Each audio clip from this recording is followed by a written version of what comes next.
Hello അസ്സാം വലൈക്കും എന്നൊരു മിനി വ്ളോഗാണ് കേട്ടോ. അപ്പോൾ ഇത് രാവിലെ തന്നെ ഇറങ്ങിയിട്ടുണ്ട് പണികളൊക്കെ ഒരുക്കിയിട്ട് ഇനായക്കുട്ടി ഇന്ന് ചിരിക്കണം എന്താ പറയുക 2 ദിവസം ഒരു പണി ഒപ്പിച്ചിട്ടുണ്ട് കേട്ടോ. ഒരു ഗ്ലാസിൻ്റെ ടീപ്പോയി റിയാപ്പാത്തൂൻ്റെ കാലൊക്കെ തട്ടി വിട്ടു. ടീപ്പോയ്ക്ക് പരിക്കൊന്നും പറ്റിയില്ലെങ്കിലും കാലിന് ചെറുതായിട്ട് പരിക്ക് പറ്റി. അപ്പോൾ ഡോക്ടറെ കാണിക്കാൻ വേണ്ടി പോവാണ് കേട്ടോ. ദിയാപാത്തു ഈ സമയത്ത് ഇരുന്നിട്ട് ഹോംവർക്ക് കംപ്ലീറ്റ് ആക്കുക എന്താ കഥ അല്ലേ.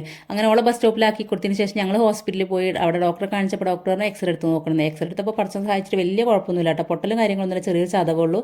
അതിന് മരുന്നൊക്കെ വാങ്ങി തിരിച്ചു പോകുന്നു. അപ്പോൾ ഒരു വഴിക്ക് രണ്ടാൾക്ക് ഓരോ ഫലൂതൊക്കെ വാങ്ങിക്കൊടുത്തു. ദിയാപാത്തൂന് ഒരു പാർസലും വാങ്ങിയിട്ട് അങ്ങനെ തിരിച്ചു പോകുന്നു കേട്ടോ.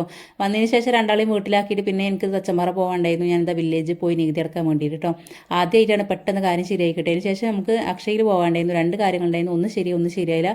തിരിച്ച് വീട്ടിലെത്തിയപ്പോഴേക്കും സമയം 1:30 വിശന്നിട്ട് കണ്ണാണില്ല. തലേദിവസം മീൻകറി ചൂടാക്കാൻ വെച്ചിട്ട് ഞാൻ റിയക്ക് മരുന്ന് കൊടുത്ത് തിരിച്ചു വന്നപ്പോഴേക്കും മീൻകറി കഴിഞ്ഞ മീൻകറി. എന്ത് വിധി ഇത്, ഒരു നിവൃത്തിയില്ല. ആരെയും കുറ്റം പറയാൻ പറ്റൂലല്ലോ, സ്വയം വെത്തി വെച്ചതല്ലേ. അപ്പോൾ രാവിലത്തെ ദിയുടെ മുരിങ്ങപ്പേരുണ്ടായിരുന്നു കുറച്ച്, അതും ഒക്കെ കൂട്ടിയിട്ട് തൽക്കാലം ചോറുന്നു കേട്ടോ. അപ്പം ഇന്നത്തെ വീഡിയോ ഇഷ്ടമായി ലൈക്ക് ഷെയർ